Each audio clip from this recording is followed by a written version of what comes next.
हाय बच्चों, कैसे हैं आप लोग। आई थिंक आप लोग सभी लोग ठीक होंगे और अब मजा भी आ रहा होगा क्योंकि अब तो काफी टाइम हो गया आप लोगों को केमिस्ट्री पढ़ते हुए हमसे, तो चीजों को भी समझ में भी आ रही होंगी और क्लियर भी हो रहा होगा। और अभी भी जो लोग एक्टिव नहीं है वो प्लीज एक्टिव हो जाओ बेटा, क्योंकि ये समय जो आप लोगों को मिला हुआ है तो नवंबर में आप लोगों के इंटरनल एग्जाम होने ही होने वाले हैं, तो उसके लिए आप लोग बी प्रिपेयर, अभी से ही आप लोग रेडी रहें। अभी तक हम लोग बात जो किए थे वो कल के डेट में हम लोग कई सारे इंपॉर्टेंट नेम रिएक्शंस के बारे में बात किया था। हमने SN1 रिएक्शन, SN2 रिएक्शंस के बारे में हम लोग बात किए थे और उसी चीज को हम लोग बढ़ाते हुए थोड़ा सा आगे चलते हैं और बात करते हैं कुछ और इंटरेस्टिंग फैक्ट्स के बारे में। तो बेटा हम लोग बात करते हैं इलिमिनेशन के बारे में ना।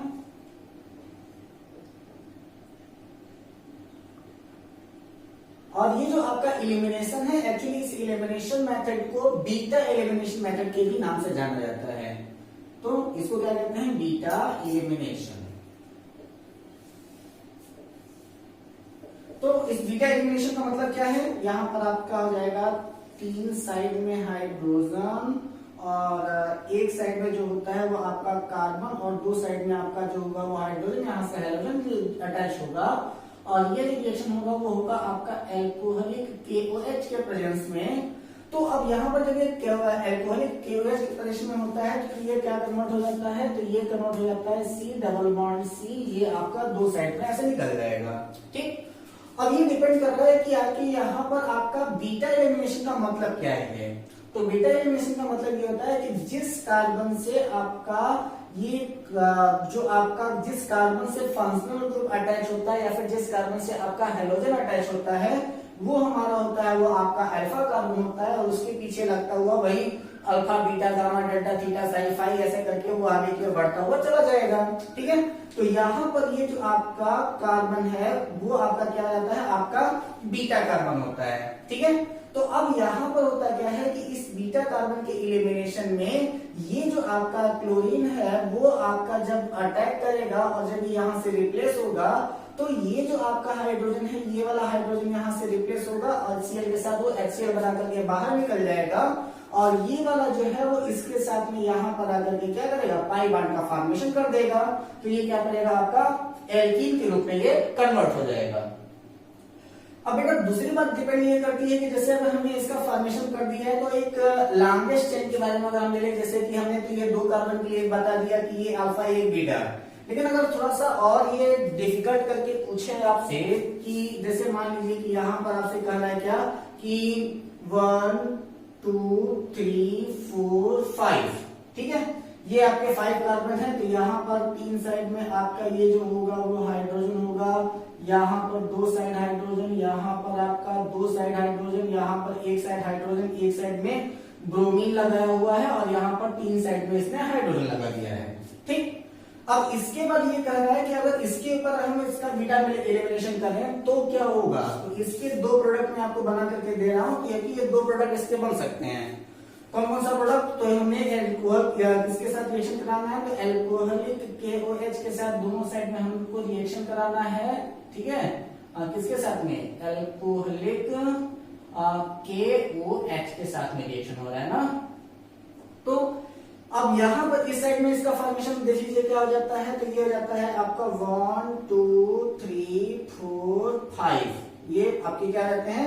5 कार्बन हो जाते हैं और यहाँ पर आपका डबल बॉन्ड हो जाएगा, ये आपका हाइड्रोजन हो जाएगा, ये भी आपका 3 तो 1 हाइड्रोजन यहाँ, ये भी 3 तो 1 हाइड्रोजन यहाँ, 2 हाइड्रोजन यहाँ और 3 हाइड्रोजन जो होता है वो यहाँ अटैच होगा।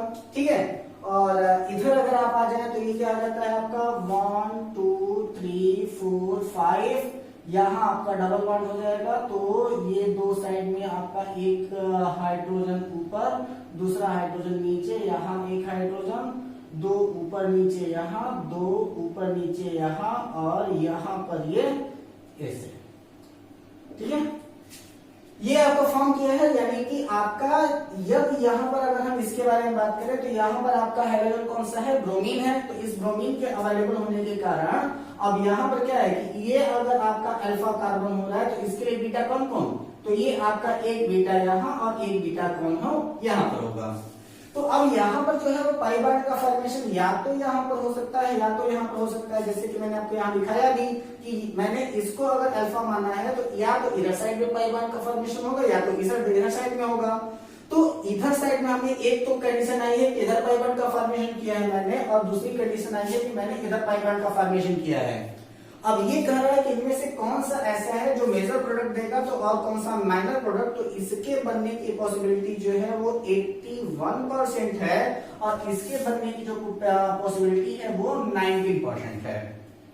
ठीक है, अब यहां पर ये डिपेंड कर रहा है क्या कि आखिर ये 81% कैसे और ये जो है वो आपका 19% कैसे है। तो यहां पर ध्यान दीजिएगा कि अगर ये आपका अल्फा कार्बन है, उसके साथ में अगर बीटा कार्बन के पीछे अगर नंबर ऑफ कार्बन ज्यादा है तो उसके बनाने की टेंडेंसी जो होगी वो कैपेबिलिटी ज्यादा होगी, और अगर कम है तो वहां पर जैसे इसके बाद में केवल एक ही था तो वहां पर उसके प्रोडक्ट देने की कैपेबिलिटी क्या होगी, घट जाएगी, यानी कि वो कम हो जाएगी। इसीलिए यहाँ पर इस अल्फा कार्बन के इस साइड में देखेंगे तो नंबर ऑफ कार्बन ज्यादा थे, इधर कम थे, इसलिए ये जो होगा वो आपका मेजर प्रोडक्ट होगा, और इधर जो है वो इस वाले अल्फा कार्बन के इस साइड में नंबर ऑफ कार्बन कम थे, इसलिए जो होगा वो आपका माइनर प्रोडक्ट होगा, यानी कि इसके बनने की पॉसिबिलिटी जो है वो केवल 19% होगी और इसके बनने की पॉसिबिलिटी होगी वो नियर अबाउट 81% होगी। ठीक, आई होप दैट ये थोड़ा सा डिफिकल्ट लग रहा होगा आपको, लेकिन अगर कम से कम आप इसको एक बार दो बार वॉच करेंगे तो आपके लिए क्लियर हो जाएगा। ठीक है, चलिए अगला हम लोग देखते हैं अगला रिएक्शन क्या है। तो एलिमिनेशन रिएक्शन के बाद फिर हम लोग देखते हैं कि एलिमिनेशन के ही रिएक्शन के टाइप में एक रिएक्शन होता है कि जैसे कि अगर मान लीजिए कि आपका RX को अगर हम मेटेलिक रिएक्शन कराते हैं ना, तो RX प्लस Mg यानी कि मेटेलिक रिएक्शन में ज्यादातर हम लोग किसको यूज करते हैं, तो या फिर आप सोडियम को यूज करते हैं या फिर मैग्नीशियम को यूज करते हैं, दो ही का तो यूज होता ही है। तो यहाँ पर अगर आप RX के साथ में अगर Mg का उपयोग करें यानी कि यूज करें तो इसके में ज्यादा कुछ होना नहीं है, इस रिएक्शन को आप सीधे सीधे करा दीजिए किसके साथ, ड्राई ईथर के साथ करा दीजिए। तो ये जो आपका मैग्नीशियम है वो करता क्या है कि इन दोनों के बीच में कोवैलेंसी को दर्शाने के लिए या फिर आयनिक बॉन्ड को क्रिएट कराता है और सीधे सीधे इनके बीच में आकर के घुस जाता है। तो क्या बनाता है, R सिंगल बॉन्ड Mg और सिंगल बॉन्ड X। ठीक है, तो ये क्या बनाता है, सीधे सीधे इसको हम लोग कहते हैं RMgX। तो ये एक साइंटिस्ट का नाम है जिसको हम लोग कहते हैं ग्रिगनार्ड रीजेंट। ठीक है, तो ये आपका RMgX क्या हो जाता है, तो आपका RMgX क्या है, एक प्रकार का ग्रिगनार्ड रीजेंट है। अब यहां पर ध्यान देना बेटा कि जो आपका ग्रिगनार्ड रीजेंट होता है ये सबसे ज्यादा तेज रिएक्शन देता है, क्विक रिएक्शन देता है किसके साथ में, वाटर के साथ में। तो जैसे अगर हम मान लीजिए कि आपका RMgX का रिएक्शन अगर हम लोग वाटर के साथ करा देते हैं तो इसके वाटर के साथ कराने पर ये आपका किसी न किसी एल्किल ग्रुप का फॉर्मेशन करता है, तो ये आपका हो जाता है RH, और इसके साथ में ये बनाता है एक साइड में Mg और दूसरे साइड में बनाता है ये OH। और ज्यादातर आपके पास बुक्स में जो होता है वो दिया होता है क्या, Mg, ऐसे इसको लिख देते हैं हम Mg, ब्रैकेट में आपका दिया होता है OH और इसके बाद फिर लिखा होता है X। तो मैंने ये बुक्स में आपका ऐसे दिया रहेगा, मैंने इसको थोड़ा सा ओपन करके लिख दिया कि आप इसको समझ लो कि ये किसके साथ कैसे बॉन्ड बन रहा है ना। तो Mg के साथ में ये एक आपका X हो जाता है, दूसरा वाला जो होता है वो OH बन जाता है और इसके साथ ये क्या करता है, आपका एल्किल ग्रुप बना देता है। तो ग्रिगनार्ड रीजेंट का इस्तेमाल हम लोग कई बार अल्कोहल फिनॉल ईथर में भी करेंगे, एल्डिहाइड कीटोन्स में भी करेंगे। तो ये कई प्रकार के रिएक्शंस के फॉर्मेशन में हम लोग को सबसे ज्यादा यूज करने वाला है। तो ये जैसे कई सारे एल्किल्स वगैरह को बनाने में आपके ग्रिगनार्ड एजेंट का इस्तेमाल होता है, तो इसको और भी रिएक्शन हम लोग अलग अलग चैप्टर्स में पढ़ते जाएंगे। प्रेजेंट टाइम हम लोग सिर्फ इतना ही जान लेते हैं जो आपका RMgX है उसका फॉर्मेशन कैसे होता है और ये किस प्रकार से वाटर के साथ रिएक्शन करता है। ठीक है, अब हम लोग देखते हैं अगला रिएक्शन जिसको हम लोग कहते हैं वुड्स रिएक्शन। ठीक है, तो अब क्या है आपका वुड्स रिएक्शन, वुड्स रिएक्शन। अब वुड्स रिएक्शन में क्या होता है कि जैसे कि वहां पर हम लोग क्या करे थे, ग्रिगनार्ड रीजेंट में हम लोग क्या लिए थे कि एक आपका RX के साथ में हम रिएक्शन करा रहे थे इसी के साथ कंपेयर करके। यहाँ पर अब मैंने क्या कहा था, मेटल्स की बात करनी है, एक आपका मैग्नीशियम मेटल हो गया, दूसरा आपका हम लोग क्या लेते हैं, सोडियम मेटल ले लेते हैं। तो ये क्या हो जाएगा आपका 2R single bond X plus 2Na। ठीक है, तो अब ये क्या हो जाता है, इसका फॉर्म होता है, ये भी फार्मूला किसके साथ में होगा, तो ये भी रिएक्शन होता है आपके ड्राई ईथर में, क्योंकि ब्रूट रिएक्शन का जो आपका सिग्निफिकेंट है यानी जो सिग्नेचर है वो आपका ड्राई ईथर ही है, हर रिएक्शन आपका ड्राई ईथर के साथ में होगा। ठीक है, तो ये आपका क्या हो जाता है 2R single bond X plus 2Na, ये आपका ड्राई ईथर के साथ में रिएक्शन हो रहा है, तो ये क्या बनाएगा R single bond R plus आपका 2NaX के रूप में क्या होगा, ये कन्वर्ट हो जाएगा। जैसे कि अगर इसी रिएक्शन को हमको कराना हो कि 2RCl, तो ये क्या आ जाता है आपका, फिर 2Na के साथ में इसका हम लोग रिएक्शन कराते हैं ड्राई ईथर के साथ, तो कन्वर्ट किया जाता है, ये R सिंगल बॉन्ड R के रूप में कन्वर्ट हो जाएगा और बनेगा क्या 2NaCl निकल करके बाहर हो जाएगा। ठीक, तो इस रिएक्शन को हम लोग क्या कहते हैं, इस रिएक्शन को हम लोग कह देते हैं वुड रिएक्शन कहते हैं। अब हम लोग अगर हेलो एरिन्स की बात करें, तो अब हेलो एरिन्स में अगर हम लोग न्यूक्लियोफिलिक रिएक्शन को दर्शाएं तो क्या हो जाता है, तो हेलो एरिन्स में आपका न्यूक्लियोफिलिक रिएक्शन को हम लोग दिखा देते हैं, किसके में, हेलो एरिन्स के लिए क्या reaction, nucleophilic substitution reaction, nucleophilic substitution reaction. ठीक, तो यहां पर हमको न्यूक्लियोफिलिक सब्स्टिट्यूशन रिएक्शन दिखाना है, तो इसका एक मॉडल मैंने रेजोनेंस आपको पहले भी दिखाया था, एक बार फिर से आपको मैं इसको क्लियर करा देता हूं कि जैसे मैंने आपको बता दिया था कि जब कभी भी कोई फंक्शनल ग्रुप का अटैक होता है, तो फंक्शनल ग्रुप का अटैक हमेशा कहां पर होता है, तो वो हमेशा कहां होगा, आपके या तो आपके दो के दोनों आपके आर्थो पोजीशन पर होगा या फिर आपके पैरा पोजीशन पर होगा, कभी भी मेटा पोजीशन पर नहीं होगा। तो यहाँ पर क्या है, जैसे कि अगर हमने यहाँ पर अटैच किया हुआ है Cl को, यहाँ पर क्या है आपका एक बॉन्ड ये है, एक बॉन्ड ये है और एक बॉन्ड ये है। ठीक है, तो अब ये वाला उठ करके जब यहाँ जाएगा तो क्या होगा कि इसके यहाँ पर जाते ही ये अपने पास में क्या करेगा, ऊपर की ओर आपका प्लस चार्ज। एक्चुअली ये आपको मैं फिर से इसलिए बता दे रहा हूँ क्योंकि कई सारे लोग कंफ्यूज हो गए थे ना, कि जैसे वहां पर एक रिएक्शन आपको दिया गया था कि मैंने जो आपको पीडीएफ दिया उसमें आपको लग रहा था ये कुछ और है, एक्चुअली उसको यहाँ अटैच करा करके CH3 दिया था और यहाँ पर उसने नाइट्रो ग्रुप को या फिर कोई ग्रुप ऐसा था जिसको उसमें ऐड किया हुआ है। तो आपको लग रहा था कि सर हम आपने तो कहा था कि हमेशा जो है वो आपके पैरा पोजीशन पर अटैक करेगा और यहाँ पर तो आपको दिखाई क्या दे रहा था कि ये मेटा पोजीशन पर अटैक किया वो दिखाई दे रहा है। तो बेटा ये मेटा पोजीशन नहीं है, यहाँ पर जो आपका ये है, तो अगर ये इस तरीके से ऐड है तो इसको हम लोग क्या करेंगे, इसको पैरा पोजीशन मान लेंगे। ठीक है, क्योंकि अगर इसी रिएक्शन को हम थोड़ा सा और सीधा करते हैं तो आपका यही रिएक्शन आपको कुछ इस तरीके से दिखाई देने लगेगा, ये आपका CH3 और ये होगा आपका NO2। तो अब बताओ इसमें से कौन सा आर्थोमेटा पैरा, तो आपका क्या है, ये पैरा है, ये भी पैरा, इसके बाद फिर आपका क्या हो जाता है, ये आपका आर्थो, ये आपका आर्थो, ये आपका मेटा, ये आपका मेटा, यही ना है यार। तो आपको यही ध्यान देना है कि जहां पर ये लगा हुआ है वो आपका पैरा पोजीशन ही है, क्योंकि मेटा पोजीशन पर कभी भी अटैक नहीं हो सकता, उसका अटैचमेंट कभी भी मेटा पोजीशन पर नहीं होगा। ठीक, चलिए आगे देखते हैं। तो यहाँ पर अटैचमेंट क्या होगा कि यहाँ पर आपका न्यूक्लियोफाइल का अटैक हो गया और यहाँ पर सिंगल बॉन्ड, तो ये जब ये आपका यहाँ प्लस चार्ज होगा, ये यहाँ पर आकर के अटैक किया तो ये आकर के यहाँ चला आएगा, तो फिर आपका रेजोनेंस आगे की ओर बढ़ जाता है और वो शो करने लगता है कैसे कि अब यहाँ पर निगेटिव चार्ज आएगा, यहाँ बॉन्ड का फॉर्मेशन, यहाँ प्लस चार्ज ऑलरेडी है और यहाँ पर Cl। ठीक है, अब इसके साथ में क्या होता है कि तो अब यहाँ पर जैसे ये पाई बॉन्ड यहाँ पर मूव करेगा तब क्या होगा, ध्यान दीजिएगा कि ये वाला ऐसे मूव किया तो इसके मूव करने पर यहाँ पर ऑलरेडी ये 2 बना हुआ है ना, और यहाँ पर आपका क्या हो जाएगा, आपका नेगेटिव चार्ज आया हुआ था। ठीक है, तो इसके नेगेटिव चार्ज आने के बाद यहाँ पर पॉजिटिव चार्ज Cl लगा हुआ था। अब ये वाला जो होगा वो यहाँ से जैसे ही मूव करेगा तो ये वाला यहाँ पर जो है वो आपका हट जाएगा। तो इसके हटने के बाद क्या पर हुआ, तो ये आपका कहाँ जाएगा, एक बांड यहाँ, एक बांड यहाँ, एक बांड यहाँ, और ये आपका हो जाएगा Cl। तो अब आप यहाँ पर खुद देख लो कि यहाँ पर कहाँ पर अटैक की पॉसिबिलिटी हुई है। तो अटैक की पॉसिबिलिटी जो पिछले वीडियो में भी मैंने आपको बताया था, शायद आपको सही प्रकार से क्लियर नहीं हुआ था कि यहाँ पर आपका कोई भी एक इलेक्ट्रोफाइल अगर ऐड है या फिर न्यूक्लियोफाइल अगर यहाँ पर ऐड है तो अटैक की पॉसिबिलिटी क्या हो जाती है, तो यहाँ पर आपकी या तो पॉसिबिलिटी होती है, या तो यहाँ पॉसिबिलिटी होती है, या फिर यहाँ पॉसिबिलिटी होती है। यानी कि इसकी पॉसिबिलिटी होगी दोनों ऑर्थो पोजीशन पर या तो फिर पैरा पोजीशन पर, कभी भी मेटा पोजीशन पर इसकी पॉसिबिलिटी नहीं हो पाएगी।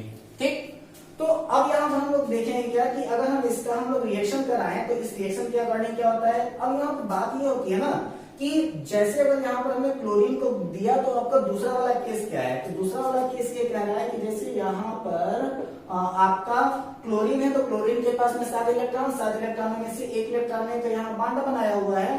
सपोज करो कि अगर इनमें से इन दोनों इलेक्ट्रॉन ने अगर यहाँ पर आकर के डबल बांड अगर बना दिया तो इनके डबल बांड बनाने का होगा क्या कि इसको ब्रेक करना पॉसिबल नहीं हो पाएगा।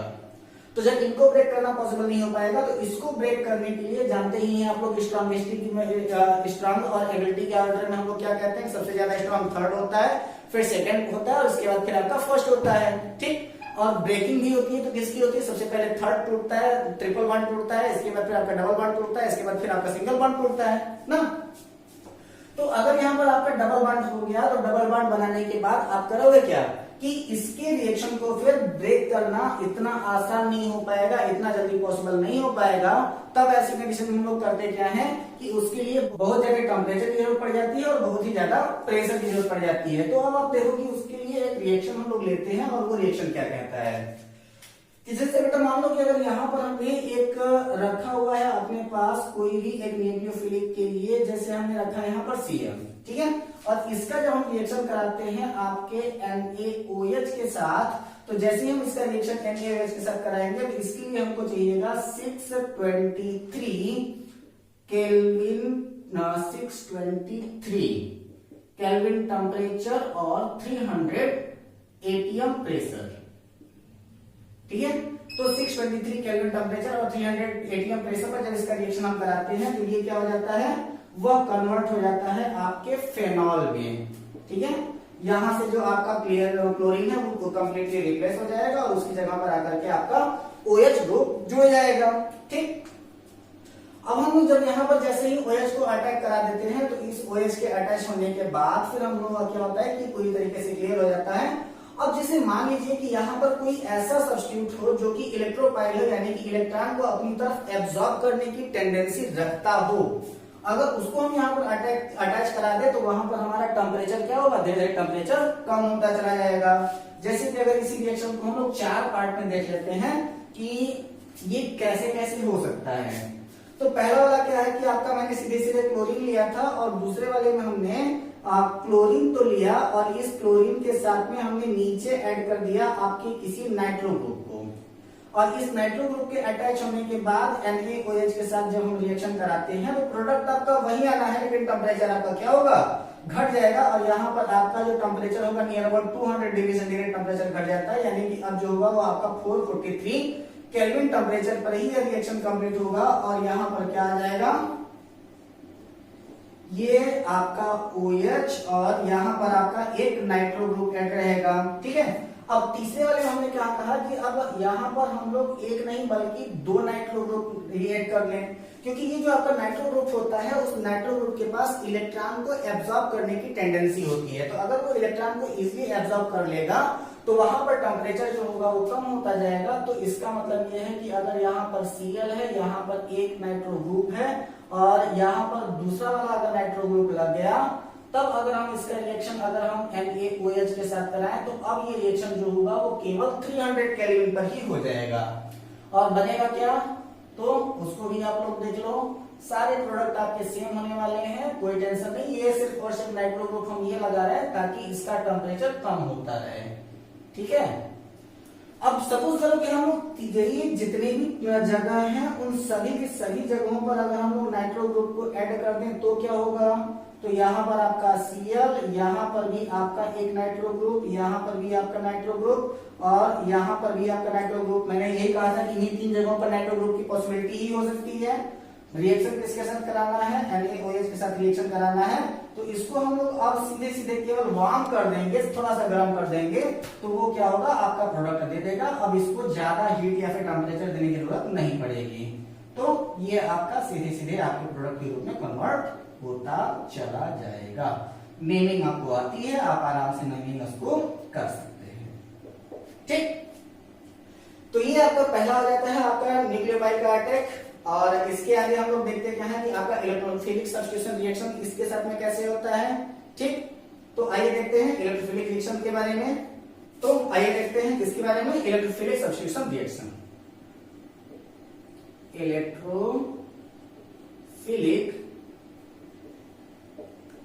Substitution reaction. ठीक, तो अब हमने इलेक्ट्रोफिलिक सब्स्टिट्यूशन रिएक्शन कराया, तो वहां पर हम लोग क्या कर रहे थे कि पिछले वाले में हम लोग क्या कर रहे थे, किसके साथ रिएक्शन कराए थे, NaOH के साथ कराए थे। अब यहाँ पर हम जो रिएक्शन कराते हैं वो सीधे सीधे आपका Cl2 के ही साथ रिएक्शन कराते हैं। तो ये आपका यहाँ Cl प्लस Cl2 के साथ जब हम रिएक्शन कराते हैं तो इसके साथ अटैच होगा कौन, आपका एनहाइड्रस FeCl3। ठीक है, तो एनहाइड्रस FeCl3 के साथ जब आप इसका रिएक्शन कराएंगे तो आपको मैंने बताया था कि पहला पोजीशन पर अगर आपका आएगा, क्योंकि प्रोडक्ट आपके दोनों आने हैं, तो दोनों प्रोडक्ट में से जो आपका पहला पोजीशन आएगा वो आपका ज्यादा स्टेबल होगा। तो एक ये प्रोडक्ट आएगा और दूसरा वाला प्रोडक्ट जो होगा वो आपका कौन सा आएगा, एक Cl इधर और दूसरा वाला Cl, जिसमें से ये वाला जो होगा वो आपका मेजर प्रोडक्ट होगा और ये जो आपका होगा वो माइनर प्रोडक्ट होगा। ठीक, एक रिएक्शन इसके साथ अगर हम लोग और ले लें तो वो क्या हो जाता है कि जैसे अगर मान लीजिए कि अगर यहाँ पर हम लोग रखते हैं किसको, Cl के साथ में, और रिएक्शन हम करा रहे हैं किसके साथ, HNO3 के साथ, और ये आपका HNO3 जो है वो आपका कॉन्सेंट्रेट सब्सटेंस होगा, और यहाँ पर H2SO4 के साथ अगर हम रिएक्शन कराएं तो ये इसमें कन्वर्ट हो जाएगा, तो ये आपके नाइट्रो ग्रुप में कन्वर्ट हो जाएगा। ऑर्डर वही रहेगा, कौन सा मेजर कौन सा माइनर।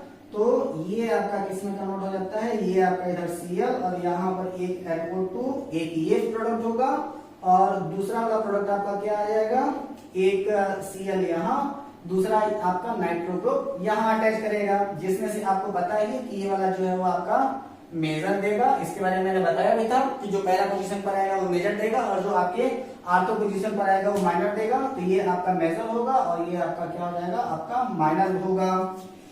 यही आपका सल्फोनिफिकेशन में देता है, और सल्फोनिफिकेशन में हम लोग करते क्या है, उसका रिएक्शन सीधे सीधे किसी और से ना करा करके डायरेक्टली हम लोग किससे करा दें, H2SO4 से करा दें, तो वो आपका रिएक्शन कंप्लीट कर देगा। तो इसके लिए हम लोग करेंगे क्या कि यहाँ पर इसके साथ Cl और रिएक्शन किसके साथ हो रहा है, तो ये सीधे सीधे कॉन्सेंट्रेट H2SO4 के साथ रिएक्शन हो रहा है, और ये क्या बनेगा, मेजॉरिटी और माइनॉरिटी का केस हर जगह पर वही है, तो वही रहेगा Cl, और यहाँ पर क्या हो जाता है आपका SO3H प्लस दूसरा प्रोडक्ट आपका क्या आ जाएगा, तो दूसरा प्रोडक्ट आपका आ जाएगा ये Cl, और उसके साथ में यहाँ पर आपके इस वाले केस पर SO3H आएगा। वही केस है आपका, ये जो है आपका मेजर होगा और ये जो होगा वो आपका माइनर होगा। ठीक, अभी तक के इस वीडियो चैट में हम लोग सिर्फ इतनी ही बात करते हैं। अगले वीडियो में हम लोग इसके बारे में कुछ और इंपॉर्टेंट रिएक्शंस के बारे में बात कर लेंगे, जैसे कि फ्रेडल-क्राफ्ट रिएक्शन है और कई सारे इंपॉर्टेंट रिएक्शंस और भी हैं, नेम रिएक्शंस, तो उनके बारे में आप लोग डिटेल में जानेंगे। अब तक के लिए इस वीडियो में इतना ही। जितने भी रिएक्शन मैंने बताए उन सारे रिएक्शंस की आप लोग प्रैक्टिस कर लें, नोट्स बनाते रहें, और टेस्ट के लिए भी बहुत जल्दी तैयार रहे, क्योंकि बहुत जल्दी मैं आप लोगों का एक टेस्ट भी लेने वाला हूं। अभी भी अगर आप अटेंशन नहीं दे रहे हो तो please be attention for the class. Okay, after that I will meet in the next video. Keep watching, thank you.